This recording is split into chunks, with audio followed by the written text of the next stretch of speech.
بسم اللہ الرحمن الرحیم۔ اللہم صلی علی محمد وعلی آل محمد۔ ناظرین، حضرت محمد صلی اللہ علیہ وآلہ وسلم اللہ تعالیٰ سے ملاقات کے لیے وقت کے انتہائی مختصر حصے میں ساتویں آسمان سے بھی آگے تشریف لے گئے تھے۔ اس رات اللہ تعالیٰ نے ایک خاص پس منظر میں اپنے حبیب صلی اللہ علیہ وآلہ وسلم کو آسمان پر بلایا اور اپنے خصوصی انعامات سے نوازا۔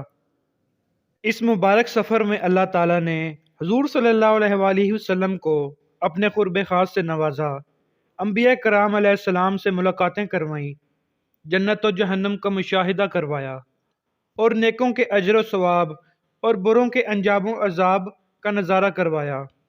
اس عظیم سفر میں بہت سے انعامات سے نوازا گیا، جن میں ایک خاص انعام امت کے لیے نماز کا تحفہ بھی ہے، اور قیامت تک کے لیے انسانوں کو اپنے معبود اور خالق سے قریب تر کرنے کا عظیم تحفہ اور عبادت یعنی نماز بھی اسی سفر میں عطا کی گئی۔ معراج کی رات جب آپ صلی اللہ علیہ وآلہ وسلم کو اللہ تعالیٰ نے 50 نمازوں کا حکم دیا تو حضرت موسیٰ علیہ السلام کے کہنے پر آپ صلی اللہ علیہ وآلہ وسلم نے اللہ تعالیٰ سے 50 نمازوں میں نرمی کی درخواست کی، اور ایسا کئی بار ہوا، یہاں تک کہ اللہ تعالیٰ نے امت محمدی صلی اللہ علیہ وآلہ وسلم کے لیے دن میں 5 نمازوں کا حکم دیا، جس کے بعد بھی حضرت موسیٰ علیہ السلام نے آپ صلی اللہ علیہ وآلہ وسلم کو 5 نمازوں میں کمی کے لیے اللہ تعالیٰ کے پاس ایک بار پھر جانے کا مشورہ دیا، لیکن تب آپ صلی اللہ علیہ وآلہ وسلم نے فرمایا کہ میں نے اپنے رب سے کئی مرتبہ درخواست کر لی ہے، یہاں تک کہ اب مجھے حیا آ گئی ہے اور اب میں راضی ہوں اور اس حکم کو ہر طرح سے تسلیم کرتا ہوں۔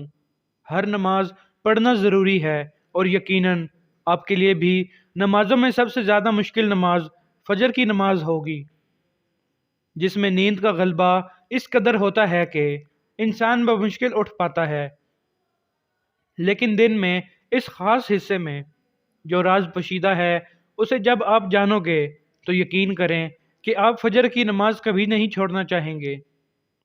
نماز فجر کے کچھ فضائل سماعت فرمائیں۔ 5 نمازوں میں سب سے اہم فجر کی نماز ہے۔ اس کی اہمیت کا اندازہ اس بات سے لگائیں کہ اللہ تعالیٰ فجر کے وقت کی قسم اٹھاتے ہیں اور فرماتے ہیں، قسم ہے فجر کی اور 10 راتوں کی اور جفت اور طاق کی اور رات کی جب وہ چلنے لگے، یقیناً ان میں عقل مندوں کے لیے بڑی قسم ہے۔ حضرت عائشہ صدیقہ رضی اللہ تعالی عنہ سے روایت ہے کہ حضور صلی اللہ علیہ وآلہ وسلم ارشاد فرماتے ہیں کہ فجر کی 2 رکعتیں دنیا و ما فیہا سے بہتر ہیں۔ صحیح مسلم حدیث نمبر 725۔ یاد رکھیں کہ فجر کی باجماعت نماز ایک مسلمان کی صداقت اور اس کا ایمان پرکھنے کی کسوٹی ہے۔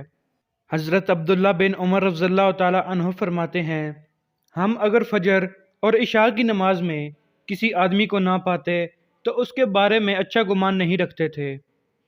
فجر کی نماز یعنی صبح کی نماز جہنم سے حجاب ہے، آڑ ہے۔ جناب رسول اکرم صلی اللہ علیہ وآلہ وسلم نے فرمایا، جو شخص سورج نکلنے سے پہلے اور سورج ڈوبنے سے پہلے کی نمازیں یعنی فجر اور عصر پڑھتا ہے وہ ہرگز جہنم کی آگ میں داخل نہیں ہوگا۔ فجر کی نماز جنت کی ضمان ہے۔ رسول اکرم صلی اللہ علیہ وآلہ وسلم نے ارشاد فرمایا، جو شخص 2 ٹھنڈی نمازیں یعنی فجر اور عصر پابندی سے پڑھتا ہے وہ جنت میں داخل ہوگا۔ سبحان اللہ۔ فجر کی نماز نہ پڑھنے پر وعید۔ حضرت عبداللہ رضی اللہ تعالی عنہ سے روایت ہے کہ جناب رسول اللہ صلی اللہ علیہ وآلہ وسلم کے سامنے ایسے شخص کا تذکرہ کیا گیا جو صبح ہونے تک سوتا رہتا ہے، یعنی فجر کی نماز ادا نہیں کرتا ہے، تو آپ صلی اللہ علیہ وآلہ وسلم نے فرمایا، ایسے شخص کے کانوں میں شیطان پیشاب کر دیتا ہے۔ صحیح بخاری حدیث نمبر 1144۔ فجر کی نماز کے لیے کس طرح اٹھیں؟ کیونکہ اس وقت نیند کا بہت زیادہ غلبہ ہوتا ہے۔ نمبر 1، رات کو جلدی سوئیں۔ نمبر 2،